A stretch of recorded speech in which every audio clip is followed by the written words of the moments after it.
Golfers, do you suffer from constantly buying new golf gloves? All the time. Does your golf glove get sweaty, crusty, or torn? Over and over again. Well, the innovative new Claw glove might be for you. The Claw will outlast, play cooler, and grip better than traditional leather gloves. Side effects may include more greens hit, big payouts from your buddies, and in some cases, shooting your lowest round. I have the power to lower my score with Claw Glove. Go to clawglove.com and see if Claw Glove is right for you.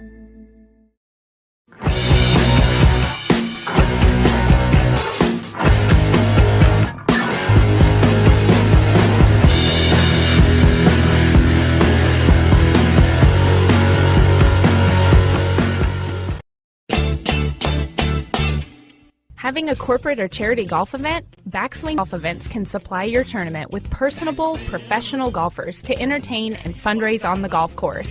They can accommodate any size group, whether it be 3 players to 500. They are your team. From range lessons, Beat the Pro, and Pro-Am style roaming, they're making lasting memories one swing at a time. So make sure to check out backswinggolfevents.com or call us direct at 661-316-3093 and book your pros now.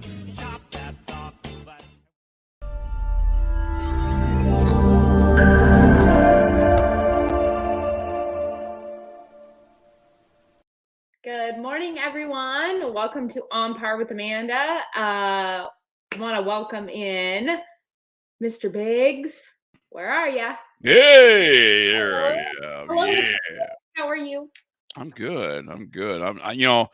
I got to tell you that commercial, looking at your girls and seeing the class act in your commercial with, them presenting themselves in a professional manner, it just impresses me. And I really encourage anybody that puts on events and needs some help with fundraising and stuff like that, consider Backswing Golf Events, just not because Amanda's a part of the show, but because this is probably one of the only companies that I know that is not sex orientated. Yeah, well, I appreciate that a lot. That is kind of our MO, and we try to make sure we are. Don't get me wrong, the girls are good looking. Nice eye candy. They are. They're great. But, I mean, who doesn't love a cute, fun, yes, exactly.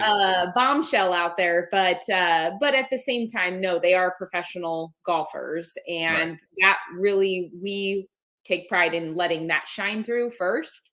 It just so happens they're cute. Yes. Well, this week, as we all know, how I feel about Bryson DeChambeau. It is no secret to Biggs Golf Talk or to our listeners, but at the same time, I give him a fair shot. I want to talk about, for once, instead of just so negative on him, I know that I criticize him pretty hard, but I want to talk a little bit about the kind of the lifespan of Bryson DeChambeau and where it kind of started into now where it is, where I think it's more about his mental health at this point. And I read this really cool article that kind of discusses the stuff that he has been changing in his game from the old Bryson DeChambeau that just focused relentlessly on the same length iron. He's a man of consistency. He wants repeatability. He wants to be able, and he's proven that since day one. He's wanted something that he can consistently control out there, like swinging every club the same length, like a lot of his biomechanics, very consistent, very routine. But now in today's world, when he is going out there pounding the golf ball, and when we saw coming out of COVID and all of a sudden he's been working on his fitness, his mentality of the game has changed. And I think it is affecting his mental health as a player and a person and his identity, because Bryson used to not care at all what anybody thought. He didn't. He said, I'm swinging every, no one's ever done that. No one said, let me do something so odd and not care. And now he's at a point, people were chanting on the golf course, like yelling things at him about his weight change, about him trying to smash the heck out of the golf ball. We've had people like Tiger Woods, make comments to stick up saying what he's doing is historic. what he's doing is unheard of, but great for the game.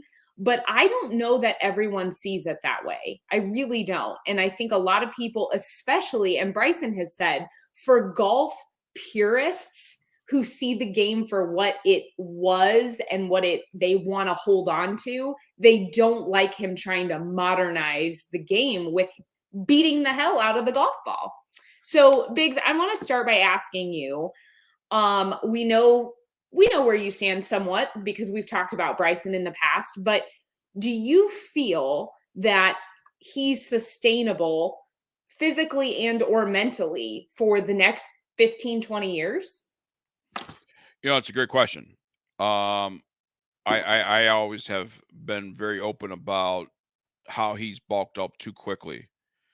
To bulk up that quickly, you need some sort of help, whether it be protein shakes, and you have to be careful with the ingredients, obviously, with the drug policy on the PGA Tour and passing the testing and things like that that's being provided. Could some of this mess with his mind? Every person's body chemistry is different. Mm-hmm. So what I might react to a certain protein shake every morning, it may not be the same way you react to a protein shake every morning with your chemistry. So sustainability. Do I think he's sustainable for 15 years at this rate? No. I think you're going to see as he gets older and he continues to do what he's doing, our bodies are not meant to work like that. They're just not. No. No matter how healthy you are.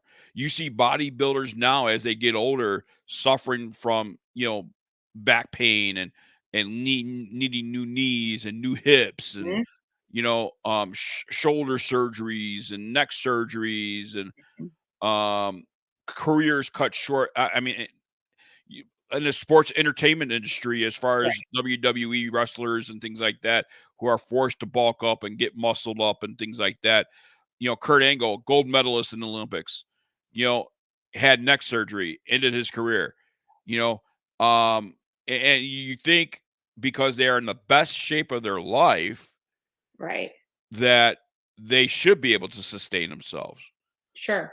But when your body is not meant to be sustainable in that fashion and swing as hard as you can for 5 years or whatever the length, longevity is of the career, I don't think it's sustainable for 15 years. I don't either. And I think when we look back into like 2017 is where we start. So we all know Bryson, he could hit the ball. He could not putt. Putting, he always struggled with. And he got to a point where he was ready to basically quit the game. He was like, I'm out. I can't do this. And so I feel like right kind of during COVID and out of COVID, he kind of figured out, hey, if I start going this other way, I can out-dominate the field by just simply outpowering the golf course. But the problem with that I see is, so if you ask any tour player, how hard on a scale of 1 to 100% are you swinging on most shots? And you'll never hear a tour player say 100% ever. Right. You always swing about 85, maybe 90% if you're Tiger, because you can rely on your golf swing. But I would say most people swing at about 85% out there. It's a controlled it doesn't mean you're swinging slow. It means that you're swinging controlled. And for Bryson and this new idea that he's going to go swing 100% every single swing, I don't know. But physically, yes, he cannot continue that for a very long time. But I also think that more people like the article said, the golf purists are struggling with the fact that he isn't playing golf. Right. He's going out and he's basically just beating around a little white ball to try to hit it as hard as he can. There's no finesse. There's no craft to the game at that point. And so in this article, it says, they were talking about his game and, everyone being kind of negative. And it said that was not a good place. The great irony of DeChambeau is that the man who seemed destined to represent the end of feel was derailed by feelings, because his mental state is all over the place. That brings me, the chemistry issue. Yeah. I'm sure he's doing some kind of, protein or whatever, or enhancement, legally, Right. not illegally. I'm not saying nothing's illegal. No, But here's a stat for you. So since COVID, and since we've seen him in his bulking shape, and since he has taken that attitude of, I'm going to overpower the industry, since then, he's only had 2 wins. Yeah. And that's the thing. If you have consistent wins, right, now you have an argument. Right. But I don't think, 2 wins since all of this. My thing is, great. The 2 wins come because you are a great golfer. There's no doubt about it. He wouldn't be on tour if he wasn't great.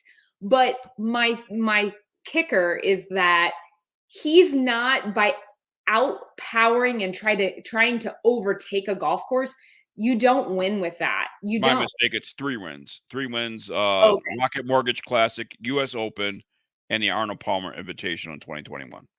Yeah. It's, I think he's on this golf journey of trying to kind of navigate through and figure out, because he was at a really bad place at one point where he wanted to be done. But I think now moving, I just don't know. I think he's kind of lost, and it's a bummer, because he is a very talented player, but he's going about it the wrong way. And like I said, champions never try to go overtake a golf course. Let's not forget too, he's always coached himself. He's always had his own clubs. Yep. When he obviously golfed in the Masters as an amateur, and we've seen the style and all that stuff, and there was rumors already that Cobra and Puma was on at the finish line waiting for him to sign him and all that stuff. And all of a sudden the next week we've seen him with Puma. So he's just struggling. And like I said, I think Bryson, he wants it to be just easy. Go out there like clockwork. Go out there and have it. But the problem is he's not looking at golf for what it is and the beauty behind the game. He's now just saying, I want to win mechanically. I want to be a robot out there and win every time. And it's just not great for him and his mental health and his identity.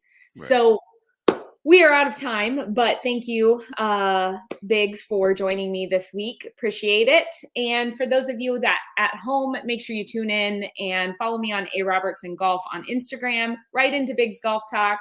And until next week, keep swinging for par.